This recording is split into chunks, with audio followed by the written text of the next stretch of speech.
does not create affordable housing. Catering to developers to build more market rate housing will not eliminate homelessness, but only increase it. The over 40-year decrease in federal affordable housing funding and the corporate tax avoidance of our titans of tech have squeezed the resources that could be available for truly affordable housing. Although we favor the building of bridges, not walls, we believe it may be time to build at least a figurative wall around UC Berkeley. Its past over-enrollment, its planned further expansion, its quest to move into ever more sites in the city proper, its monetization of its property to make up for past budget miscalculations, all point to a corporate and development mindset out of tune with a citizenry that values sustainable growth and cultural and historic legacy. Destroying the open space of People's Park violates the will of the voters of Berkeley, who in 1986 mandated that parks and open space in our city should be preserved and expanded. Chancellor Carol Christ's message this week regarding the proposed People's Park and Anchor House projects makes no mention that any of the new student housing will be affordable. It doesn't recognize that there are several other alternative sites for housing construction. The university is focused on the destruction of the historic and cultural legacy of People's Park, a site within the city and beyond the borders of the campus. It would be unthinkable for the university to build on Faculty Glade, Memorial Glade, or a clear-cut eucalyptus grove. But somehow, this is fine for the city. The mayor of Berkeley, in endorsing this project, is likewise complicit. Would Jesse Adegin ever propose building a 17-story high-rise in the middle of Civic Center Park? For more background on all of this, see our website and search in various media, including the San Francisco Chronicle, the Berkeley Daily Planet, and Berkeley Side for opinion pieces about the People's Park Historic Advocacy Group. Charles Wallenberg, Joe Liesner, and I and others have written quite a bit. Also, be sure to search out the cartoons and commentary of Carol Denny. If you have further questions or wish to join our email list, please write us at People's Park Historic District at gmail.com. And I'm just going to flash this up and we'll post it later. But this is our, you can see that, People's Park without the apostrophe, hxdist.org. And same for the website. Please submit questions during chat anytime during the presentations. We hope to get to all questions after the presentations. Remember to submit your questions to everyone in chat, that everyone notification, not a specific person. But you can note which person you may want to direct your question to. I'll now introduce myself and then our speakers. I'm Harvey Smith, author of Berkeley and the New Deal and a member of the People's Park Historic District Advocacy Group. I've lived in Berkeley since 1966. Tom Dalzell is author of The Battle for People's Park, Berkeley, 1969, as well as the author of the Quirky Berkeley book series and the companion website. Tom's day job is union leader and lawyer. Steve Wasserman was a People's Park participant and activist in 1969. Steve is publisher of Heyday Books, which published the Battle for People's Park. He has had a career in publishing, editing, and writing. Maxina Ventura is a member of the People's Park Committee. Max is a homeopath and an environmental activist. Aidan Hill is a former Berkeley mayoral candidate and a UC Berkeley student. Aidan was vice chair of the Berkeley Homeless Commission. Aidan is also a dedicated community activist and a Food Not Bombs volunteer.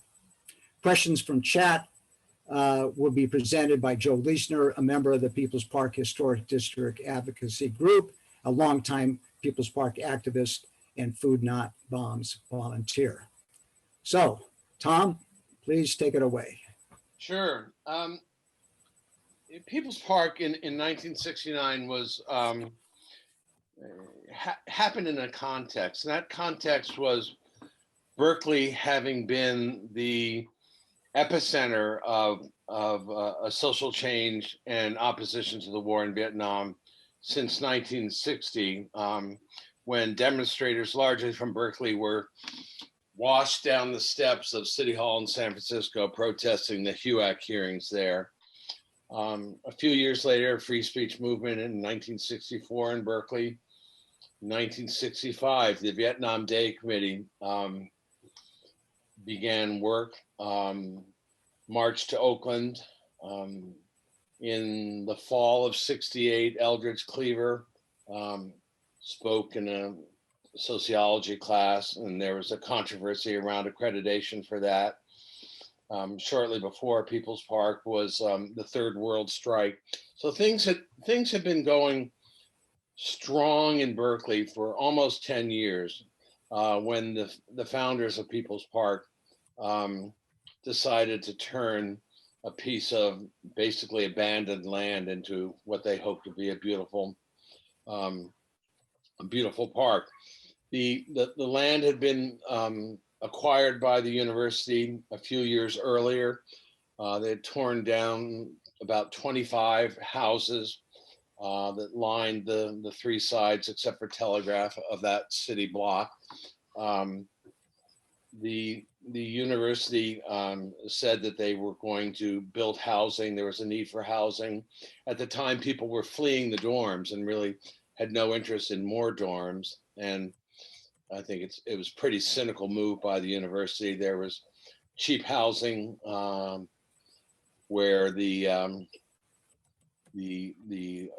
protesting class could live for not very much money. And they ignored it. The photographs that we put together in the Battle for People Park speak louder than words. It was mud puddles, ruts, busted up cars, just completely an insult to the land. And in April of 1969, a small group, diverse backgrounds, came together to discuss and to launch the idea of People's Park. And the idea was, there's several ideas. One was, let's be for something instead of against it. We've been against the war. We've been against HUAC. Let's be for something. Let's for building a park. Let's look for a cause that can unite, expand the base in Berkeley, unite people. And there were those who saw it as a way to heighten the contradictions in Berkeley, believing that the university would react with force of some kind. And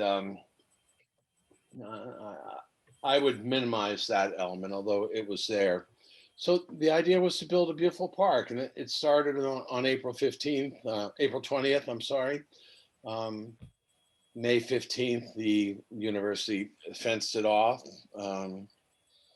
and pressure from the community grew, culminated in what became known as Bloody Thursday, where a number of people were hurt very badly. Alan Blanchard was blinded. Donovan Rundle was wounded for life, gut shot, and James Rector was killed. So that was a real fast run through on it. But in my opinion, not only is People's Park hallowed ground or sacred ground in Berkeley or in California, I think it is in the United States. I mean, James Rector was killed a year before the deaths at Kent State. And it really was a very diverse group coming together in support of a park, in support of perhaps what would be called an autonomous zone, a place to be. And our book, Battle for People's Park, and Steve Wasserman was more than the publisher of it. He was as much a creator of that book as I was. But I think that there's it's hard to think of a place in America, with the possible exception of Kent State, that is more a sacred symbol of opposition to the war in Vietnam, opposition to racial injustice, opposition to university hegemony than People's Park. Historically, I think it's of historical importance to the United States. Okay. Thank you, Tom. Thanks for keeping to the time limit, actually under the time limit. Okay, Steve. How much time do I have? 4 minutes? 8 minutes. 8 minutes. Oh my God. Yeah. We could build another park in that time. Yeah. I want to try to separate, but it will be impossible, my own sentiments and emotion when it comes to speaking about People's Park, and a perhaps more convincing, unsentimental view of what is to be done. It's emotional and personal with me because in 1969, I was 16 on the eve of my 17th birthday, and I was one of many hundreds, if not thousands of people who, during the course of those few weeks, helped to build the park and partook in the excitements and its seductions. Seamus Heaney, the great late Irish poet, once very memorably wrote a poem embedded in his play, The Curate Troy, and he wrote the imperishable words that history says, don't hope on this side of the grave, but then once in a lifetime, the longed for tidal wave of justice can rise up and hope in history rhyme. For those blessed days in late April and the first 2 weeks of May 1969, hope and history rhyme. And for the past half century, the university has acted they have acted to complete the extermination of hope by burying that history in an unrelenting way for the past 5 decades, administration after administration. And I would like to separate for the moment the conceit and the plea, which all those who have a beating and generous heart would welcome, which is the palpable need for housing, affordable housing, something to be done with the homeless, provide housing for students who have been burdened more and more with nearly unaffordable education in a town which is splitting at its seams and is, subjected to all the pressures that other cities and municipalities, regions, states are affected by. I like to separate that from a unsentimental look at the university's responsibility. We know, they have used this, the need for housing as a cudgel with which to beat people into submission.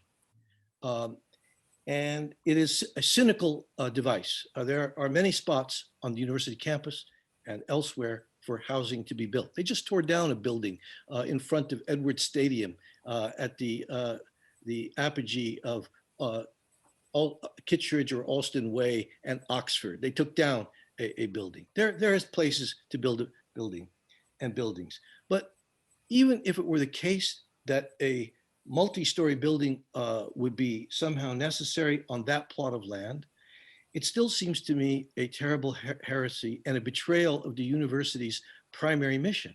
Their mission is a pedagogical task to convey to their young charges a sense of where they came from and how we got here and what their ambitions might portend for the future of our republic. In other words, the university has written into its DNA, in its best sense, a pedagogical mission That is, they are the custodians of teaching history to those who don't know it. Instead, the university has committed itself to bulldozing history.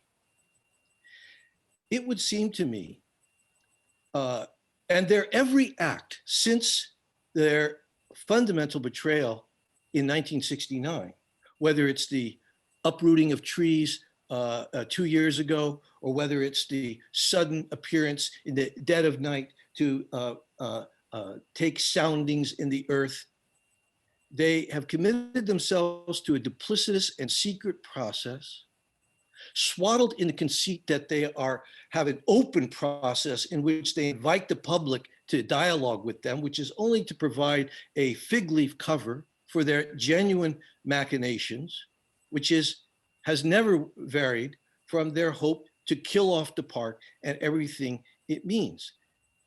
If they were truly to be believed, and by the way, they have hired a MacArthur genius, Walter Hood, a fantastically interesting guy who created the museum about slavery in Charleston, to design the buildings and provide for what is hoped to be a kind of curated site that will memorialize the struggle over the park.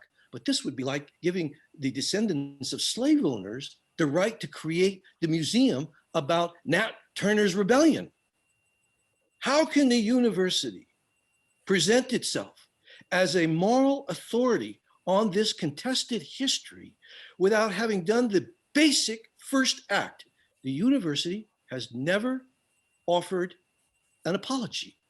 They have never taken responsibility for the crime and the conspiracy that they engaged in with then Governor Ronald Reagan and then Alameda County Attorney General Edwin Meese and others, which led to the reckless death of James Rector and the blinding of Alan Blanchard and the use of firearms against protesting citizens of Berkeley and students. They have never taken responsibility for that. You would think, I mean, this is a university which it loves to give a prize to, say, a Nelson Mandela, and to anoint as if it's some great thing, and it is, that there is a Truth and Reconciliation Commission in South Africa that would reveal and denounce the worst depredations of the apartheid regime, but they do not scruple to look at themselves and to take responsibility for equally heinous acts that have marked and marred the history of Berkeley.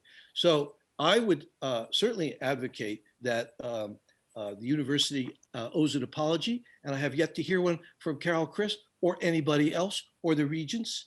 And that alone is an act of bad faith on their part.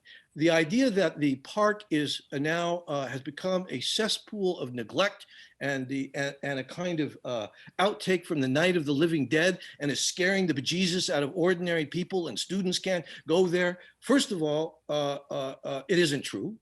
But even if it were true, the university bears principal responsibility. And so too does the city of Berkeley, because we know what a park can look like when there is genuine friendship, collaboration, and they're allies. We have only to look at the Ohlone Park, which was begun as an outgrowth of the protest in May of 1969 in its ultimate creation. We know what a park can look like when there is goodwill from the municipal and educational authorities. So one of the things so I think that for all kinds of moral, historical, and political, social, and cultural reasons, the park deserves to be sanctified ground, and it should be preserved and nurtured and grown. Now, what I would like to see, for starters, and maybe this has been done, but I would like to see cadre organizers go door to door, neighborhood from neighborhood, zip code to zip code. And at the very least, I would like to see if we can enlist as a petition, thousands, tens of thousands of names, and probably you won't get everybody you want because there is authentic disagreement about this and memories are short and feeble. But I would like to be able to present the way Luther nailed the theses on the door of the church in that touched off the Reformation. Couldn't we present, at least for starters, evidence of the popular opinion and the names of thousands and thousands and thousands of residents and students and take it to the regents, to Carol Christ, and to Mayor Aragon, because if we can demonstrate that they do not have the vote of the people and the people oppose this, we will accrue more moral authority to our cause than I believe presently obtains. That would be a minimum start to organize neighborhood by neighborhood. I've not seen that yet done.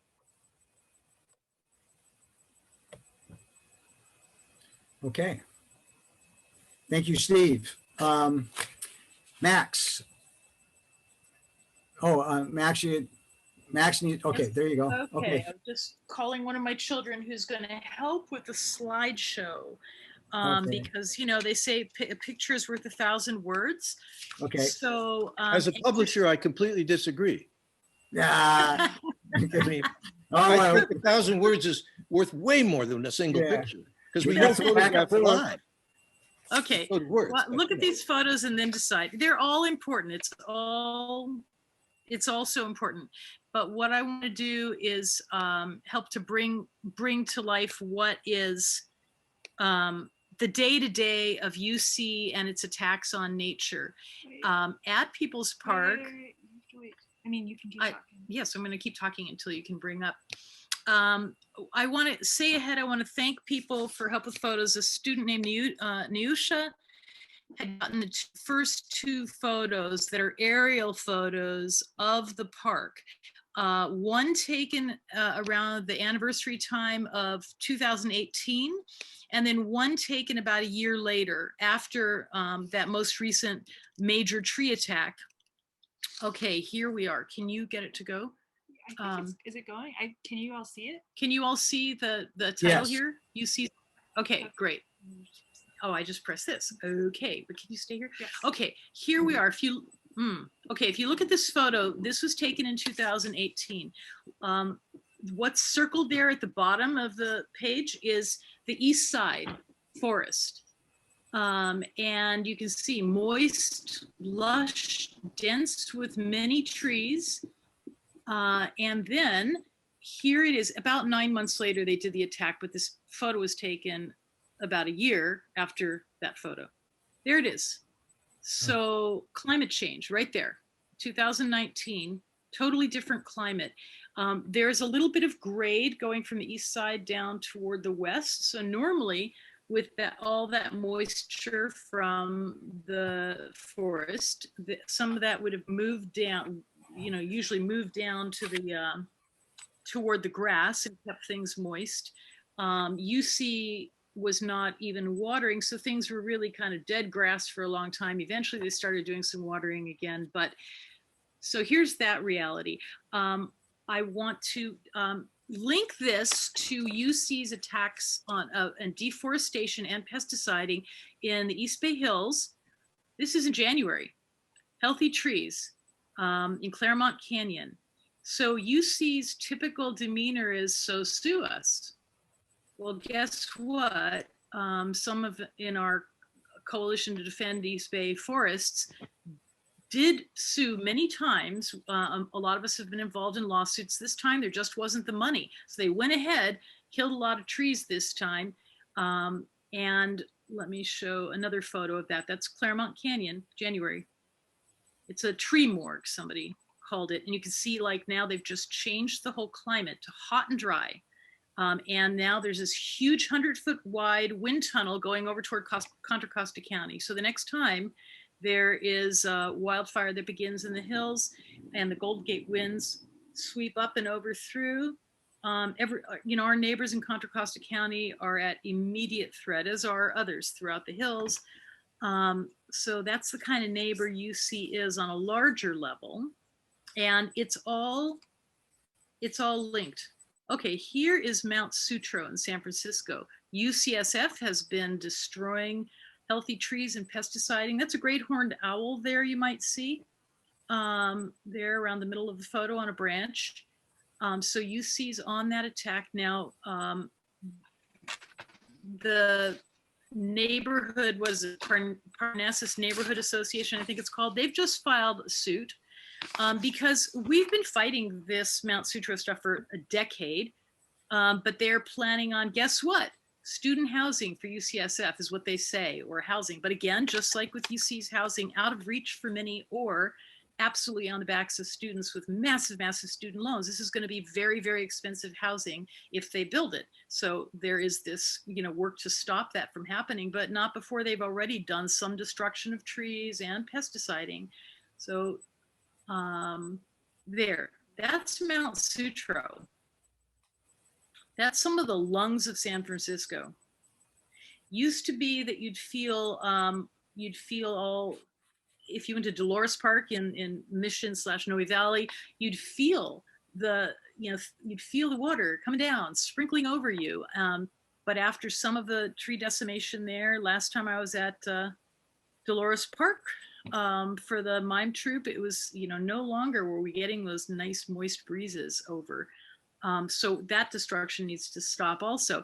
It's a whole mindset. It's the capitalist mindset of, destroy, make money off of it, whatever. Here now, let's bring it back to People's Park. This is just with the recent thing. So suddenly 5 a.m.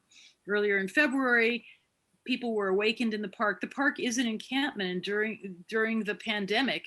And yet, it came 5 a.m. Most people had not heard anything about this. Suddenly there are fences going up over this whole big area. Not only was fencing going up, but the whole area with the dumpsters and the driveway that Food Not Bombs and other groups use was fenced in. We were told, UC said, we're doing this because we're concerned about seismic issues, and we need to find out, figure things out. We need to bore into the soil and figure out what's going on seismically. Well, what they were doing, there's this whole environmental impact report in process, and they were coming in and doing this where, when you look at this photo, you see all these deep ruts. Let me move to the next. Look there, all these deep ruts from really heavy equipment. What they were doing is boring, and I talked to one of the guys working out, they were boring 50 feet down to do core samples. There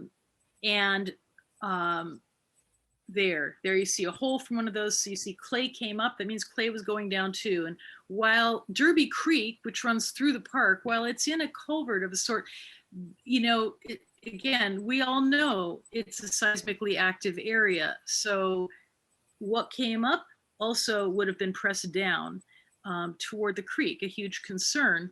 The fox is guarding the hen house, right? So that's part of the concern here. So check this out, actual damage in process, right? Heavy equipment.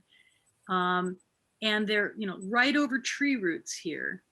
And that's doing active damage to trees. And trees, they live in communities. These trees have already been so stressed by, what went on a couple years ago, and the heavy equipment brought in then, and losing so many trees. So all of these trees are at risk already, and now they've come in over the roots. You might remember that a tree fell on Gailey Avenue, 2019, November 2019, and what came out, not surprisingly, was that UC had been doing a bunch of construction work there, and roots were affected by that construction work and by like some bad trimming of the tree.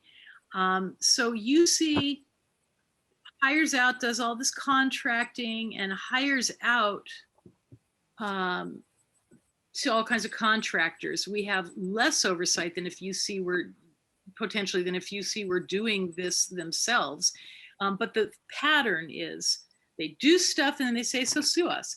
Well, the Hills Conservation Network, part of our coalition to defend East Bay forests, has repeatedly sued and just had another win this week. But the win was, what the win was that, UC had lied, gotten FEMA emergency money saying it was for wildfire safety stuff, when what they were doing is a gardening project. Their plans in the hills are all this gardening to do native plant restorations. And yes, there's all kinds of debate going on, but there wasn't debate when it came down to it with FEMA. They're like, we provide money for emergency services for life and safety. And yeah, no, that's a gardening project. So then UC, what do? With taxpayer money, student money? They went and they appealed to the Ninth Circuit Court of Appeals. Well, we sat there and listened and thought, okay, they're not buying it again. And they didn't. And they just came out with their response. No, the decision that was made in the past stands.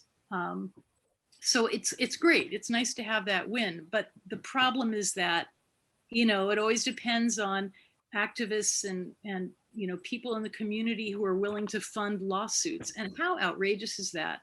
How outrageous is that UC will never seem to do the right thing just to do the right thing? So here, the park, I want to bring up another photo there.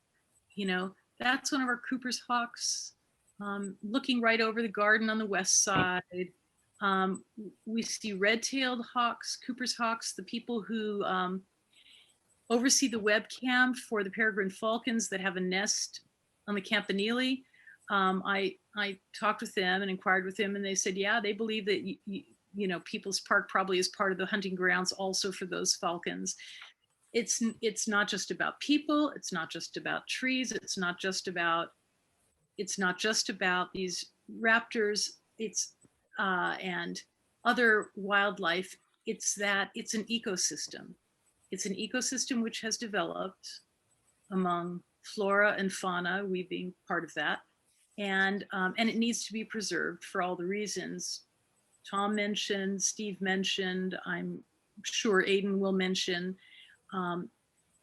This open space is sacred ground, and it needs also to be respected just for the inherent worth of open space and nature.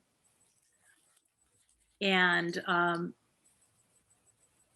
we live in a society that wants to take for granted nature, and we've seen the effects. We've seen climate change.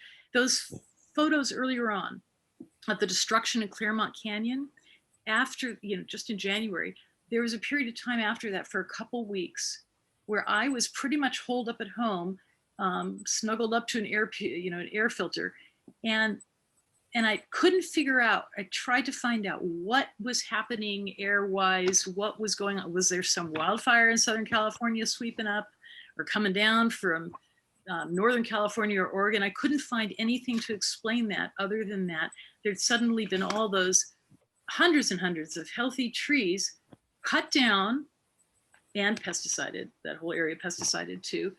And all that carbon, that sequestered carbon, was just, boom, released over a short period of time.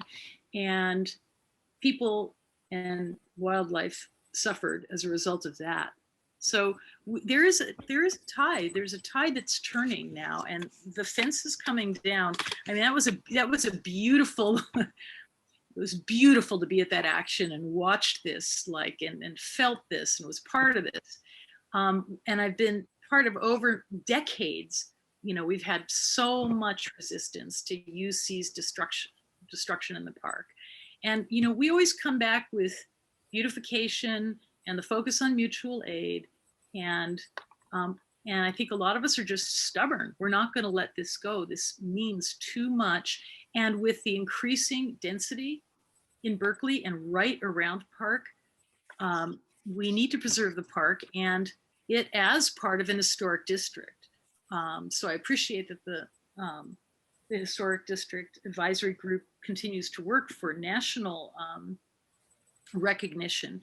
Became a city landmark in 1984, and it needs to be a national landmark. And so, we need to stand behind that. I want to mention those overhead photos. Yeah, I said were from a student from Neusha. They were the Claremont Canyon Massacre photos were from the hillsconservationnetwork.org website. They gave the okay. The ones of Mount Sutro were from Rupa of savesutro.com and also sfforest.org.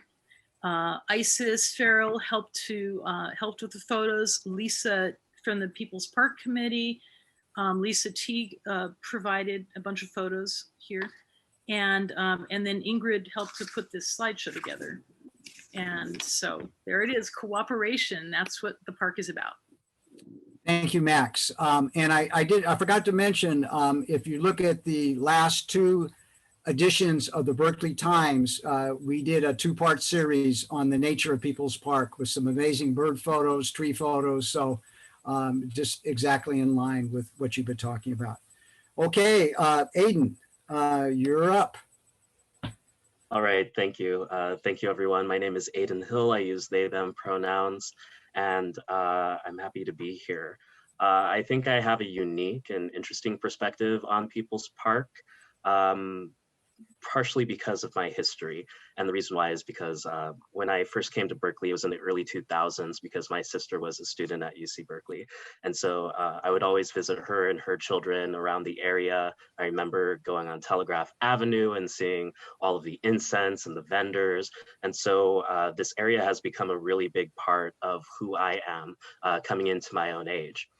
With the speech, I also want to give you a little bit of information because I'm a millennial, and a millennial survey by Deloitte came out in 2020 that gives you a little bit indicator about what the future generations are looking towards. Some insights of this show that close to 50% of Generation X and millennials say that they're stressed most of the time, if not all the time. Half of the respondents have said it's too late to repair the damage caused by climate change, which definitely affects our activism. They've also, we have both said that we'll make special efforts to be more actively engaged in our businesses and communities. And for a lot of us, it also gave us sense of individual responsibility. Nearly 3/4 of millennials have said that the pandemic has made them more sympathetic towards others' needs. And you can see this kind of playing out in how People's Park is actively engaged in right now. Something I wanted to mention in the past was around 1878 when the city of Berkeley was originally founded. It was founded by developers, and this is according to the UC Berkeley. These developers were making this prime area for tourists, and the land was given to investors, specifically to incorporate into a city during this year. According to Telegraph Avenue. Telegraph Avenue also highlights this response in that tourism is a major driver for their increased innovation, and that the businesses during the early 2000s, once things became digital, have had to improve their own imagery of what the community is supposed to be like. And the Telegraph Business Improvement District claims that Telegraph and People's Park is full of academic scholars, street artists, visionaries, and this is the momentum that these institutions are trying to bridge into the future of what People's Park would look like.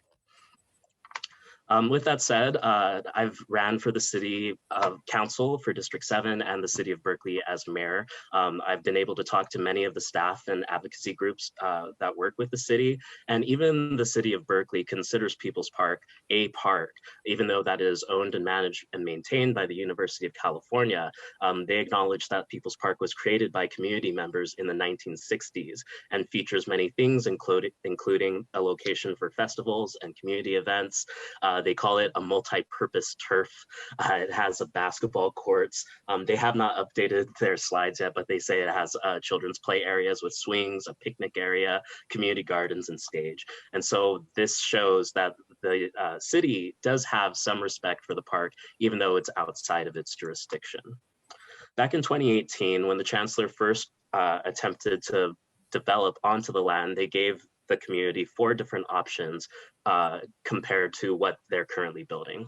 Their first option was to build on other campus sites. Second, to redevelop with a public-private partnership. They had a no action option and a campus-led development of People's Park. part of the reason why I'm still activated is because none of those options satisfied me as an individual neighbor. I felt like there could have been a more public-public partnership to really reinvigorate the spirit of People's Park, as well as to make it more inclusive to both neighborhood, community needs, student needs, and everyone that uses the park on a daily basis. So, because of that conflict, because of the university announcing these two things, some things happened throughout the course of the history of the park, which led to today when we have students occupying the park as we speak. A few days ago, on February 22nd, the chancellor had given an email notice about what People's Park, and saying that they didn't prioritize People's Park site simply because of its proximity to campus, which many of us mention as a reason why we should have open space. But they say, consistent with our responsibilities and commitments, the site offers a unique opportunity for a win-win-win scenario. And I don't believe this, but this is what the chancellor says. Housing for as many as 1,000 students, permanent housing for low-income and unhoused members of our community, and a renewed open space for the safe use and enjoyment of everyone. And I thought this was interesting because I felt like none of those scenarios were really win-win. If anything, a win-win scenario would be allow us to have this open space, to utilize the networks that we have possible, to reduce the rents in our own housing. But the chancellor really mentioned this because they had stated, regardless of the law, the campus does not need to use the land it owns to support the students it enrolls. They don't have the resources or expertise to permanently provide safe and sanitary living conditions for a permanent encampment at the park. And the chancellor states, left in its current state, People's Park would continue to be a locus of extensive criminal activity, much of it violent, much of it targeting those who frequent the park. And so I think this is an important aspect to mention, because while the university is claiming the needs are for student housing in all these populations, what their true endeavor is to eliminate, at least in their perspective, the criminal activity that they see attached to People's Park as it is. And this is kind of what led all of us, including myself, including the businesses that I've talked to really envision a new model, a future of People's Park. Many of us wanting to keep the park intact, but to change the culture surrounding the park to become more user-friendly for people in the future. Cal actually made the Fight for People's Park reignited 50 years later in 2019. And this was during a rally when we were supporting one of the local leftist bookshops against right-wing activists. Michael Dowdy, who was one of our People's Park residents who passed away recently, had stated, I think I found myself here because every place else you could feel the energy of people pushing you away, Dowdy said. This is the only place I feel like I was accepted. And so the fact that Dowdy, who, although is no longer with us, but had this sense of relief when it came to People's Park. And Dowdy was very much a known militant Black Panther, Black Lives Matter organizer who really believed in the sovereignty of open space. He felt himself that this was a place where he couldn't be pushed out, which led to a lot of the racial resurgence of the park, and why so many people of color and students of color are coming to the aid of our unhoused neighbors. Currently, the Berkeley, and please stop me if I'm going over time, but currently the Berkeley High School has come out with an article saying the unknown future of People's Park, housing crisis versus community legacy, in which one of Andrew Verdi, a member of our community, has been in the Bay Area for 3 generations, said the construction plan was an absolute travesty to the community. As humans, we are stewards of the earth, here to protect nature. Verdi is a strong advocate for the environment, and he frequents the park, saying we have one earth, we must give back to the earth, and we have to keep local communities into the focal points. And I would say that I have a very strong opinion related to this, that the decision between, or the dichotomy between needing more housing and having People's Park is a false dilemma, in the sense that the university has access to more housing properties available, and People's Park doesn't need to be developed, but also People's Park is the locus spot for community engagement, for everyone to have open space, especially during COVID-19. And we have activists fighting for that open space engagement portion, with the university using housing as a cover to say that the open space is actually not as available to the vast majority of the populations. With that said, what is the future of People's Park? Because what I've painted is a condition in which neither the university nor the students nor the community members can benefit because it's misaligned. And so when I look as a strategic planner, as a community development activist, as a student, I look towards the strategic plan of the University of California. And in this strategic plan, one of their priorities is addressing academic and research space needs. And so my vision of People's Park in the future is that it actually does become that. It becomes an opportunity for a field site for engaged learning with the residents of the Berkeley community. In the long range development plan, which the university just put out a memo this morning at 12 o'clock, they stated that they want to position the campus as a living lab in which they advance carbon neutrality goals, including plans for renewal, minimize water waste and reduction, and advance adaptation and resilience strategies, including fire hazards, rising temperatures, and flood mitigations. All of this, I believe, can be inclusive in a maintained People's Park space with the community as an access point. Another and last point of contention is that the university is acknowledging its history as a colonial settler. They are looking towards the Ohlone people, trying to make land decisions with them. This is a new development moving forward. And in their long-range development plan, they want to consider justice, equity, and accessibility when making land use decisions. And here I think is the key to making sure that People's Park remains intact. If the university says that they are on Ohlone land and they want to partner with indigenous peoples on landscaping and creek restoration, but they also, and this is their plan, they want to produce food on open land in the campus park and satellite sites. This is an opportune area to say that People's Park is doing all of these things, and to acknowledge that nearly 2 out of 3 Black people in the United States are nature deprived, according to National Geographic, in that the distribution of these nature disparities is no accident. This is said by a conservation program of Hispanic Access Foundation. It was a choice made over generations, from redlining to choosing to exclude minorities from certain neighborhoods, to choosing to put parks in certain neighborhoods, and choosing to pave over communities of color to build highways and coal plants. If the university wants to create an equitable lens, I advise this group to look towards the accessibility points, the fire risk reduction, and the climate mitigation strategies, and really looking towards the social and racial justice lenses that can create People's Park a stronger place for the community to highlight itself in the near future. And I'm happy to take any questions. Okay, thank you very much, Aidan. And I want to emphasize that what we're trying to do tonight is in the way that Steve suggested, is to think about ways to get our message out to the community, because we've got 4 powerful speakers here tonight, but that's just 4 of many others that we've been in contact with. So we know we've got a strong message. How do we spread that message?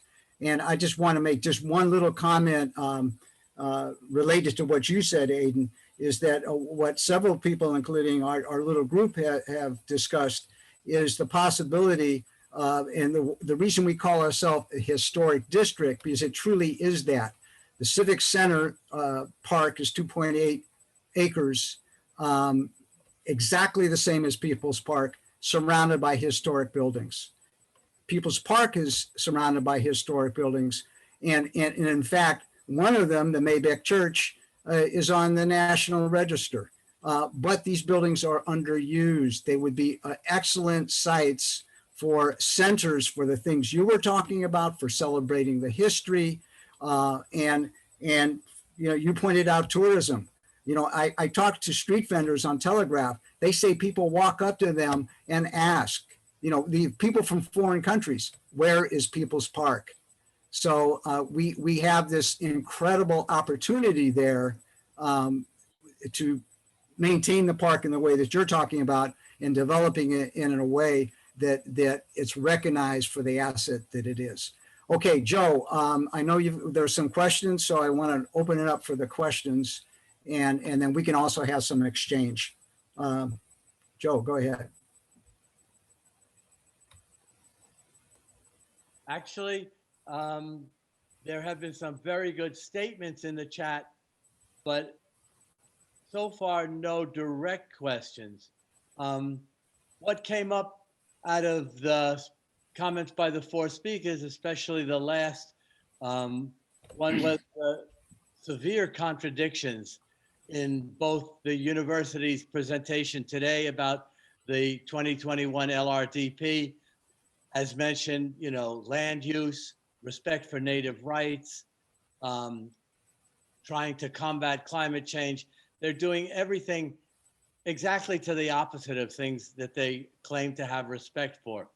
It's state power. It's such blatant, naked, disgusting state power. Just the way they use the National Guard to bulldoze the park at its, you know, at the height of its radical inception. Now they're using a much more subtle, but probably equally powerful, if there's a way to translate from guns to the power of the regents. They are the ones that are going to approve this EIR once it's put out. They're going to make all these contradictions, you know, mitigated, and then put their stamp on it. That's the most disgusting use of state power. So after all that, I would ask, what are the best ways to bring out publicly these contradictions? If people want to speak to that, and especially one option that has always come up is some sort of partnership or beginning cooperation with the city of Berkeley.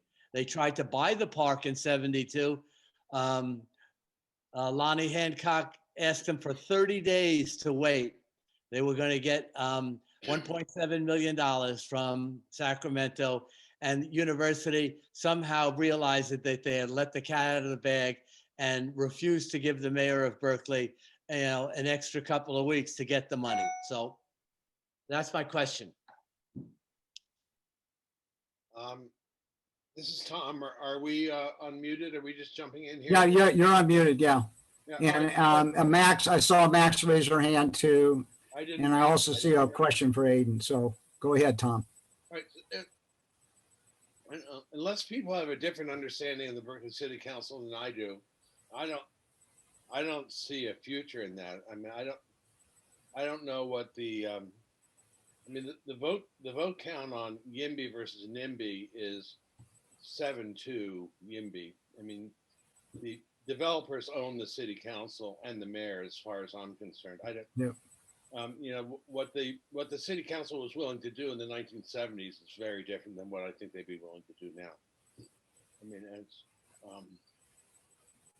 it's But I think the only way we can sway them is in the way that Steve suggested. You know, thousands of people on a petition would certainly wake them up.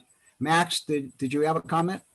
Yeah, I mean, I think it all comes down to the court of public opinion in the end.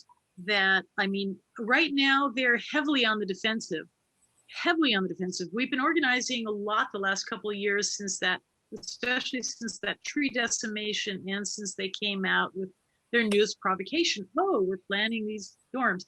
You know, the cycle is that they always wait between provocations until, you know, enough students have sort of finished and left and gone home. And I think UC counts on the idea of history being lost. So what we're all doing is working hard to keep history alive. So right now, as this student and community uprising happened against this fencing, and just the insult to the park and the insult to the park residents and the insult to the park users, there's all this happening on social media and in major media, and so they're going into overdrive and they are making excuses. So UC's, man, all the money they put into marketing, boy, why don't they put that into seismic retrofitting of the 68 buildings that are dangerous on campus? So we have to just keep bringing that stuff out. If it would be great to have people going out and getting petitions signed, yeah, it'd be fabulous. But, Yes, it's a developer-led council, and and everything is determined by the city manager, no matter what anybody on the council or mayor, might say. So we just have to continue to do what we've always done. Be the thorn in the side and say, you know what? We're going to make it just miserably difficult, any step of the way as you go forward, and we will keep exposing. And exposing that it's never been about housing, and this most recent provocation had nothing to do with concern about seismic safety. And I will point people to doing an internet search of something like UCLA, UCB seismic retrofitting LA Times, an excellent article talking about a study done showing that there were these 68 buildings on this campus or around this campus that have not been retrofitted. Some of them expected to kill people in an earthquake. So,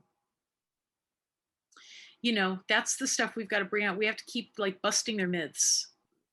There's not really any easy way around it. We just have to keep busting their myths. So that means going on to Berkeley's side, and when the trolls come out in force, which they do anytime anything goes up about People's Park, put in some comments about the importance of open space. Figure out from your perspective what you think. Some people will be able to hear. What seems to be somewhat effective is that concept of talking about the need for open space with increased density. Figure out what you think is most important to promote, and just get out there and get more comments. Or the SF Chronicle. There was recently a pretty decent article by Sarah Ravani, and about a minute and a half later, the editorial board, no names attached, put out this scathing piece saying no, housing is needed and they need to do it at People's Park. I mean, that was obviously UC getting in there and saying, we need you to do this other thing. So we just have to keep with those comments, with the whatever, no. And I think keep our comments, say, no, it's never been about housing, never has. They've got land all over Berkeley and all over other areas. And I will say we're also fighting for Oxford Tract and Gill Tract. And as a united front among the groups there, because UC's, attacking Oxford Tract too, with plans for housing there, these private public partnerships that are about handing over money to, their corporate friends. And so we just have to keep exposing what it's about. Yeah. Okay, I see a question for Aidan. The question, Aidan, is I heard you talking about how people of color are impacted by the building on People's Park due to environmental destruction. Could you elaborate more on that? Yeah, absolutely. I'm happy to do that. Just want to be transparent that I'm in no way a public policy advisor or a city or regional planner, but I do have the ability to put together data points and information. And this is what I can tell you for how people of color have been impacted by People's Park, even though we don't have the statistics on it specifically. So what do we know? Parks have important roles to play in the health and the well-being of our own mental space and our environment. According to the National Recreation and Park Association, if I could just pull from them, parks are key to ensuring the health of our environment because they play a critical role in maintaining the systems, healthy ecosystems, providing clean water and clean air, and enabling conservation of natural resources. Now, the clean water and clean air are very much straightforward, especially during COVID-19. We need access to sanitation, and the risks of respiratory diseases are an all-time high. We also know that as far as deaths and hospitalizations are concerned, at least since February 18th, the CDC states that Black or African-American and non-Hispanic people are about 3 times more likely than white or non-Hispanic people in hospitalizations, as well as 2 times more likely in death. And so the fact that also Berkeley Size has noted that the majority of people who have died due to COVID-19 in Berkeley were Black, male, age 80 or older, or some combination of those demographics. One thing that's really essential to when in regards to your question about displacement is the mental health of the Black community at People's Park. Speaking personally, I can tell you that one of the first things that I saw at People's Park is that it's mostly filled with people of color, specifically Black people. And so I knew that development would disproportionately harm these folks specifically because there were limited access points in other parts of the city. But we know that an increased availability and access to green space promotes mental health by providing calm and restorative refuge points, even if it's just visual access, rather than being able to enter the park. And so the fact that people would not have these mental health points, their clean air and clean water would be at a higher risk. There's a mortality rate associated to racial demographics when it comes to limited access to People's Park. And I mentioned earlier from National Geographic that about Black people are 2 times more likely than white people to be live in an area that's deprived of nature. And really, that's about 2 to 3 times more likely for low-income people to also be in nature less areas as well. And all of these are cyclical, and they all have real tangible material results on the effects of the people that they're intended to displace. So when people say that People's Park is a space in which Black people can find refuge, they mean it very clearly that this is a place where people can find the resources necessary to life. And I did point to a quote by Michael Dowdy recently passed, that this was one of the places he can find refuge. And even that was problematic to a certain degree. And so we can only exacerbate that for the potential climate effects of the future, especially during the summer and fall when we have wildfire seasons and more respiratory illnesses are potentially going to affect our population.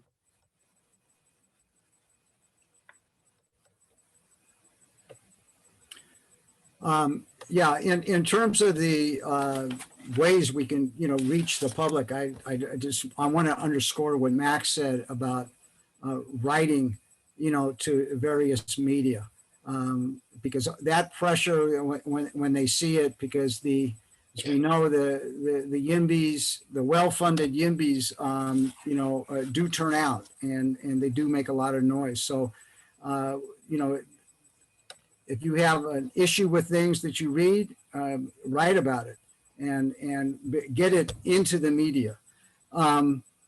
I also want to point out that there's some things coming up. The university is going to be issuing their environmental impact report. There will be a comment period, 45 days. So please comment on that. The community needs to be involved in that. So this outreach, I think, is important. I agree with Tom that the city council is not going to respond as is, but again, with added pressure, I think that they're going to have to sit up and take some notice. Harvey, I wanted to read one of the comments from Nihu Miller. She suggests that tonight's speakers and also all the participants draft a petition for the preservation of People's Park and present it to both the UC Berkeley and the city. Yeah, and there was also another comment that going door to door is a great idea, but until COVID, is much reduced, we should probably think about starting an online petition, a well-crafted online petition. So that would probably at least be a start before we get out and hit the streets. Yes, Steve. Could I address that? Yeah. A couple things. Just I'll return to the point about door to door in a moment. But is there any polling data that actually exists in which residents of Berkeley have been asked the question about what they think should be done with People's Park? Or is it just all anecdotal here? I mean, I would be uneasy. I do not assume that, I would like to believe it to be true, but I do not assume that a majority of Berkeley residents support what we support with respect to the park. I'm not at all convinced of that. I even encounter people who were in Berkeley in 1969 who supported the building of the park and who participated in the building of the park and who now believe, hey, you know what? It's time to move on. The kids need housing, build it. And get rid of your nostalgic attachment to the good old days. I mean, I think it's contested, and I would not assume. I'd like to see some data. Do we know what people really believe? And what is the political strategy to actually, what is it that we want to win? I'm all for the continued campaign of exposure and denunciation, but exposure and denunciation is not a political campaign designed to put pressure on the people we need to put pressure on. So what is the strategy that we need to come up with? I mean, has this group or has anyone met, I mean, before the pandemic, but have people met with the editorial board of the San Francisco Chronicle or with these other people? I mean, what lobbying have we done to try to put pressure? I mean, it's one thing to stand on the street corner and shout. Great, I'm all for it. I do it myself. But what is the actual political strategy? Now, as to going door to door, hey, in a pandemic where it's shelter in place, people are at home. They're home. My wife is making a great career in the middle of this pandemic, going door to door all over Northern California selling solar, because solar's a way to go and to reduce your prices. And she finds you're masked, you're outside the door. People come to the door, they're happy to see somebody, actually. You can talk to people through, you don't have to be, in a cafe. I think all the social media, yes, should exploit every possible technological avenue, but I would not spurn old-fashioned doorbell ringing. I mean, who among you, when Obama was trying to sell his healthcare plan, how many of you actually got a ring? Did anybody come to your door and say, you hear a lot of Republican critiques of this stuff, and there's a lot of scare tactics, and it's complicated, the bill's 1,000 pages, but could I carve out like an hour or maybe an hour and a half with you and your family and walk you through what makes sense and what doesn't make sense? And you want to talk? I never got that. Nobody ever knocked on my door. So I think if we want to sell a vision of People's Park, we're going to have to do much more, and it's called old-fashioned political organizing, 101A. And Berkeley is a city where we know how to do this. It's not impossible. It's 120,000 people. You can go door to door. You can block. You can have a group of people. They mark out a weekend and keep doing it. And I think it's not to be being in dialogue with the people is really very helpful. And I think it has to be yoked to an actual strategy of where we can put the pressure, what points, either within the university system, within the city of Berkeley, or outside of it, that can singly and taken together get us to the goal that we actually want, which is to have the university cease and desist and to abandon their current plans, because they are well advanced, as we all know, and time is growing short, because we are going to wake up and they will have poured the concrete foundations for that building, those buildings. And that's going to happen very soon. So I think we have to get real here. Well, I agree with your point on data. What I see the university doing all the time is quoting data about the criminality or violence at People's Park. And I've said for a long time, and with just cursory research, I've found that the criminality and violence is much more on Fraternity Row than at People's Park. But we never hear that side. We never hear those statistics from the UC Police Department or Berkeley Police. I mean, quite a lot of people that I encounter, I don't want to mistake personal encounters for a general perception or encounter, but I encounter quite a number of people who push back against my arguments and saying, I've been scared for years to go near the park. I mean, quite a lot of people that I encounter, and not just people over 50 or over 60, younger people too. I encounter that. So there's a lot of, I would love to know what people think on a broad range of aspects, so that we would have a baseline of how to begin to organize around this. Harvey, I have a very interesting comment that speaks about the use of the term open space that I'd like to read from Ariane. UCSF developers employ the word open space, which is not a phrase that behooves us using, as it conveys that our public lands are, quote, open for development.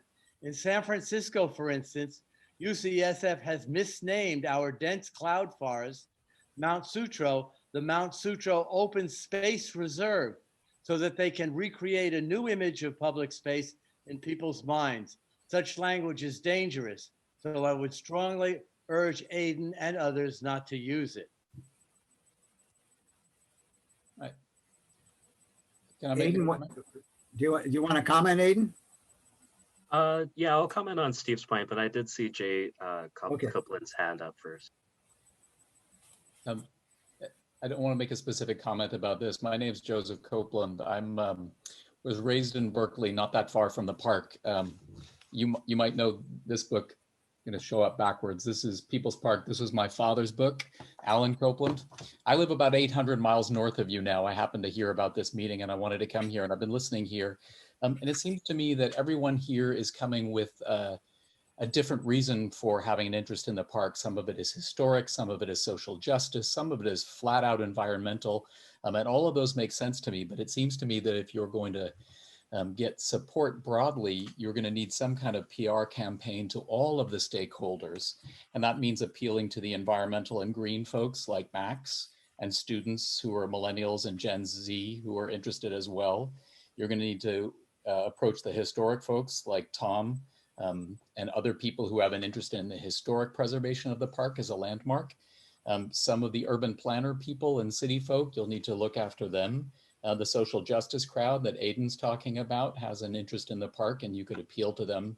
And so you've got a lot of different constituents, and even the capitalist imperative, maybe the business association, the BIA in the Telegraph area, who you say are being approached by foreign tourists and other people to say, hey, this is a draw for you. This can make money for you as the capitalist. So you've got a lot of different stakeholders here, and you're going to need to do a PR campaign with all of them. Some of it is data gathering, as Steve said, and some of it is an appeal to them. I think you've got a lot of different people here. So some kind of approach to those different groups, and maybe even the neighborhood association if they're afraid of the violence, but you want to engage everybody. Maybe this is motherhood and apple pie to all of you guys. It sounds like there's a lot of different constituents. Whether there's also a legal strategy, whether it's eminent domain or even historic landmark status, I don't know. I'll leave that up to, I see somebody's here from Sierra Law Office. Maybe you guys have a better sense. And then at some point, if administrative stuff, if safety of the park is a concern of locals everywhere, you will have to address that if that's the wedge that the university is using against you. So whether it's our job or not to make a proposition about what we would like to do at the park, I don't know, but certainly there are a couple of different things it sounds like you'll need to do as a group if you want to appeal to the maximum number of stakeholders possible. Now I'll shut up. Yeah, Steve, you were talking a lot about a political strategy, and I just want to highlight that part of that strategy, for me at least, was to come independently to run for office. Not only choosing to telegraph, which I think has a very prominent point for the representation of People's Park, but I also chose to run for mayor to get that statistical diagnosis of where people felt about the park. I don't have the data, the concrete data, but I can tell you that a lot of people, for the majority of them, they feel like the violence that they hear about People's Park is too much. It's gone too far. It is an unsafe environment, and therefore it needs to be destroyed. I think that is it's a wrong and misplaced energy, and it doesn't actually solve the issue at the forefront, but that is what the university has used as leverage for the community against the people who are on the ground at People's Park.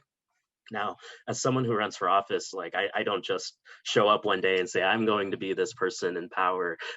I'm actually a part of the Green Party, and Greg, who's here right now, has done a good job of supporting me in those runs. But something that I'm learning recently is that it's important to not recreate the systems of oppression. And something that I, in the past, have mistaken is that I've also unconsciously given those same type of perspectives that the chancellor uses. They right now, the university is claiming like we have to listen to the chancellor, and the chancellor knows best for our community, just to the same degree that many organizations in Berkeley listen to some organizations regarding People's Park, People's Park Committee, for an example. But when I go out there, I don't try to tell people like, yes, it's about me running for mayor, or yes, it's about People's Park Committee, or yes, it's about the historical district. I say it's about our children's children. And do you want your child's child to not have available open space when you are long gone? Because even for me, as someone who's only been here as a short time, I know that the situation may change where I might not live in Berkeley, or I might not be able to continue the work. But I want, especially like the LeConte Neighborhood Association, I tell them, how are you going to make sure that this land is preserved for not only the next 50 years, but the next 100 years? And is there going to be available green space for them? And I find a lot of parents, a lot of people with children are very sympathetic to those goals. The idea that having this, to not use open space, but the commons, the green, accessible, open commons that people can utilize for play is far more important than the need for housing, speculative or not. And I think that is a very key motivator that's often neglected. The ability for people with children to have a place where they can call their own is something that hasn't been tapped as far as the formal organizing of People's Park protection. I think I saw Chuck wanting to jump in on this. Chuck Wallenberg, part of the People's Park Historic District Advocacy Group and Berkeley's historian. Thank you. You know, one of the things that I particularly like, some of the things that Aidan has said and some of the things that Steve has said, because one thing I'm sure of is we're not going to win this if our whole strategy is to just blast away at the university. I mean, the university deserves all the criticism we're giving it, but that's not the way to win anybody over. We have to come up with a vision of what we want the park to be in the future. We have to be able to sell that vision. We have to be for People's Park, not against the university. And again, that isn't, I'm not trying to in any way defend the university, but that's not a strategy, I'm sure, that will work. And I'm one of the things that, you know, I think Mr. Copeland sort of hit on it too. We kind of all have to get together and come up with what is our vision for People's Park. It's kind of what Aidan was talking about a minute ago. What is it that why is it that people should keep that park open, and what is it that we envision that park to be? And we have to argue for something, not against something. Yeah, if I might jump in here at this moment, because I'm not hearing anybody. Can anybody hear me? Yes. Yes. Yeah.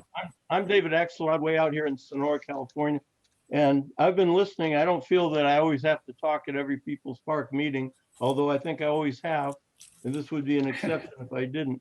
But there are a couple of things I heard. One is we shouldn't blast away at the university, but that comes into the legal strategy where we do need to blast away. We need to blast away at all levels from the governor on down. And I wouldn't give up on the city council, and I wouldn't give up on the door-to-door. Also, the part of the Trumpification of America that still lingers is the big lie. And this is a big lie that the university has been selling and creating for many years, that People's Park is dangerous. And I used to walk into People's Park every day. Now I don't, because I live far away. But when I do walk through People's Park, there is no danger. There may be some homeless people, and there may be a lot of Black people, and maybe in the minds of unconscious racist white people, that adds up to being dangerous. But it's not a dangerous place. I agree that peace is what prevails in People's Park. We need to tell that story. We need to talk about something that hasn't been mentioned tonight, the native plants. The botanic reality of People's Park, but give plants a chance. It's not just all about people, even though that's the name of the park, but we have to revive the idea and acquaint people with the fact that there are native plants arranged in native plant communities in People's Park that deserve a chance to grow. It's part of an academic experiment and experience that it is ironic that the university administration doesn't see the value of something that actually originated as a student-initiated class back in 1974, and the whole park came out of the free speech movement indirectly. And all this, they are trying to erase their history because they are ashamed and they haven't apologized. So all those points that people made, they really tie together. But I think a lot of good points have been made. I know Mr. Copeland asked about the legal strategy. I think almost everybody at this meeting is familiar with what's going on in terms of trying to enforce the written and signed agreements that we have from the university dating back to 1979. We sued them successfully on 2 occasions for free speech in 1987, and then for CEQA, California Environmental Quality Act, in the early 90s. And both times we were able to save the park, and I think we'll probably have to do it again. But if anybody had any questions about any of that, I'd be happy to weigh in. I'd like to jump in with something else that I had meant to say, and you just brought up the University of California and agreements. Well, with this recent lawsuit filed by the Parnassus Neighborhood Coalition in San Francisco around Mount Sutro, it's also about UC. The current Parnassus plan for the first time seeks to undo the 1976 commitments. Anyhow, you can look that up to find out what they were, but the pattern here is of UC reneging on its longstanding agreements. And I think it's related to hoping people will forget history. So part of our job is to keep history alive. Right on. Yeah, thank you. Any other comments? We're kind of drawing almost to, we got another maybe 8 minutes here. So I just want to open it up. Anything panelists want to say to each other? I would like to say, in terms of having a vision for the future of People's Park, one of the big obstacles in people's minds that see the park in a very negative way is that they don't have the creativity or the open heart or the compassion to believe that there's a way for people that have less of a street awareness, that are made uncomfortable by people that drink and use drugs and are dirty, that there's no way for them to share the park with other people, the sort of tidier people. And that is such a giving up kind of attitude. You know, the summer of discontent that we just went through, and this renewed awareness of systematic and systematic racism begs the whole question of why can't we share, you know, with people that have been crippled from the beginning of their lives by this systematic racism, and create a way that we can sit on a park bench next to each other and share the same park. I think we have to find creative ways to pry open people's minds and make that, put some daylight on that possibility. It's a hard one.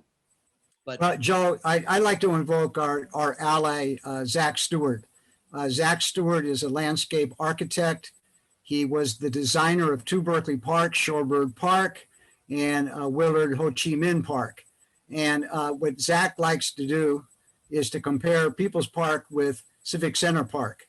So the city of Berkeley, does a lot of work to maintain Civic Center Park. And even though a very similar population hangs out in the park at Civic Center, there's also lots of other things going on in the park and around the park. I mean, look at the farmers market every Saturday. Look at the events that are held there. I mean, it's a little difficult with COVID, but we all know of the book fair and many, many other events. The parallel between the 2 parks is striking in terms of the physical attributes of each one. It's just one is maintained and one is neglected and maligned. And so I think it's actually pretty easy to point to a positive future. People's Park would not look like Civic Center Park, but it obviously is an incredible parallel to the potential for People's Park. So, you know, and Zach has done a lot of work to try to explain this and publicize these insights. I'd just like to second what you've said, Harvey. I think that's so very important. And it follows on what Chuck had also said. I mean, there is a vision of a positive future. We know it can work because we have it living within us right now at Civic Center, at Ohlone Park, at, yes, Ho Chi Minh Park, the Willard Park, which is only a few blocks away from People's Park. What you have in People's Park is the result of the deliberate neglect and a 5-decade-long campaign by the university to degrade it, to deny it the nutrition it needed, to starve it out, and now to wage a kind of war against it, and to besmirch its reputation by, as someone else said, the big lie. The big lie. So I do think we have to double down on a positive vision that uses as its basic DNA the hopes and longings of the original creators. We have to be responsive to the needs of people today. And above all, we have to develop a kind of several-step, multi-layered campaign to bring a halt to the university's reckless plans to bulldoze the park into non-existence, and to enjoin those forces by whatever means we can to collaborate responsibly in the construction and creation of a revived People's Park that honors its history and responds to the needs of the citizenry. Now, that will take a lot of effort. I don't think it's hopeless. I think it's a tall order, but it's certainly not hopeless. And I think the upwelling of and uprisings that have occurred since the spring and over the summer give to us a unique opportunity actually to create alliances that weave together the various needs of communities that united can be much more powerful than they can be when they are separated or divided from one another. And People's Park, both by virtue of its mythic origins and the story it has told, is a place where that kind of community can be woven together.